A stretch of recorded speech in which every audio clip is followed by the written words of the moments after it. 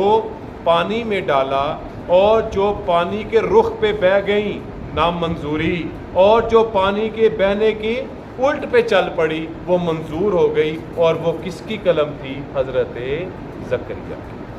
وما كنت لديهم، اللہ دوبارہ فرما رہے ہیں اور آپ ان کے پاس نہیں تھے، اذ یختصمون، جب وہ اس بات پہ کیا کر رہے تھے، یعنی کہ آپ وہاں پہ موجود نہیں تھے۔ اللہ تعالیٰ فرماتے ہیں اذ قالت الملائکۃ، جب فرشتوں نے کہا، یا مریم، اے مریم، ان اللہ یبشر، بے شک اللہ آپ کو خوشخبری دیتا ہے، بکلمۃ من، اپنی طرف سے ایک بات کی، ایک کلمہ کی، یعنی یہ کلمہ سے مراد اللہ تعالیٰ کا کلمہ کن ہے، اللہ تعالیٰ کی وہ اختیار اور وہ قدرت کاملہ ہے کہ اللہ تعالیٰ کسی بھی طریقے کا محتاج نہیں ہے، اور فرمایا اسم المسیح، اس کا نام مسیح ہوگا، عیسیٰ بن مریم، جس کا نام کیا ہوگا؟ عیسیٰ ابن، وجیہن فی الدنیا والآخرہ، وہ مرتبے والا ہوگا دنیا میں بھی اور آخرت میں بھی، ومن المقربین، اور اللہ کے مقربین میں سے، وَيُكَلِّمُ النَّاسَ فِي الْمَهْدِ وَكَهْلًا وَمِنَ الصَّالِحِينَ، وہ ماں کی گود میں ہوگا تب بھی باتیں کرے گا، وہ جب ادیڑ عمر کا ہوگا تب بھی کلام کرے گا، وَمِنَ الصَّالِحِينَ، اور وہ نیکوں میں سے ہوگا۔ تو یہاں پر حضرت مریم کو اس بات کی خوشخبری دی گئی، نام رکھا، بتایا گیا مسیح عیسیٰ ابن مریم، یہاں پر اس نام کی وضاحت، مسیح، مسیح کا لفظ حضرت عیسیٰ علیہ السلام کے لیے بھی استعمال ہوا اور دجال کے لیے بھی استعمال ہوا، مسیح الدجال۔ مسیح یہاں تو سیاحت سے ہے، سیاحت کا معنی پھرتے رہنا، سیر و تفریح میں رہنا، چلتے پھرتے رہنا۔ حضرت عیسیٰ علیہ السلام جتنا دیر اپنی قوم بنی اسرائیل میں رہے اپنا گھر نہیں بنایا، اور ایک جگہ بھی ٹک کے نہیں رہے، اللہ کے پیغام کو ایک سے دوسرے علاقے تک پہنچانے میں سیاحت میں رہے، سیر و تفریح یعنی پھرنے چلنے میں رہے۔ ایک دوسرا سیاحت کا معنی ہے مسخ سے، چھونے سے۔ اللہ تعالیٰ نے حضرت عیسیٰ علیہ السلام کے معجزات میں سے ہے کہ آپ اپنے ہاتھ سے چھوتے، جو پیدائشی اندھا ہوتا وہ بینا ہو جاتا، ابرص زیادہ ہوتا وہ بینا ہو جاتا، ان کے مسخ سے، ان کے چھونے سے ہے۔ تو یہ تو نسبت عیسیٰ علیہ السلام کی طرف مسیح کی، اسی نسبت کو جب دجال کی طرف کیا گیا، اب یہاں پر بھی وہی معنی پائے جاتے ہیں کہ دجال بھی جب ظہور ہوگا اس کا، اور جب وہ دنیا میں اپنی تباہی مچائے گا اور لوگوں کے ایمانوں کی آزمائش ہوگی، تو یہ بھی پوری دنیا کا سفر صرف 40 دنوں میں کرے گا۔ اور دوسرا، اللہ تعالیٰ ہم سب کی آزمائش کے لیے اس کو یہ اختیار دیں گے کہ جس کو چاہے مار دے اور جس کو چاہے وہ، یہ ہمارے لیے آزمائش ہوگی۔ تو یہ مسیح دجال اور اس طرح حضرت مسیح عیسیٰ ابن مریم، وجیہن فی الدنیا، آخرت میں بھی مرتبے والے، دنیا میں بھی مرتبے والے اور آخرت میں بھی مرتبے والے، وَمِنَ الْمُقَرَّبِينَ، اور اللہ کے قریبیوں میں سے ہوں گے، وَيُكَلِّمُ النَّاسَ فِي الْمَهْدِ، اور وہ کلام کریں گے گود میں۔ انشاءاللہ آگے اس کا واقعہ بھی آئے گا۔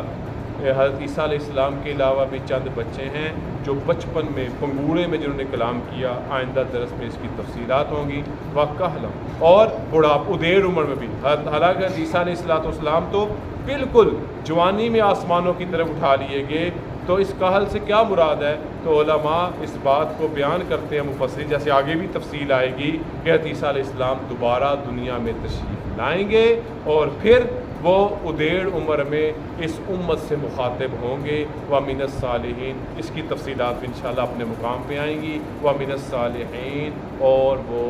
نیک لوگوں میں سے ہوں گے۔ آگے سے اس بات کو سن کر حضرت مریم نے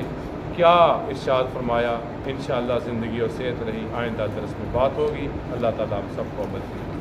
فرمائے۔ الحمدللہ رب العالمین۔ والصلاة والسلام على رسوله الكريم ربنا آتنا في الدنيا حسنة وفي الآخرة حسنة وقنا عذاب النار ربنا اغفر لنا وارحمنا وأنت مولانا فانصرنا على القوم الكافرين اللهم إنا نسألك علما نافعا ورزقا واسعا وشفاء من كل داء وصلى الله تعالى على خير خلقه محمد وعلى آله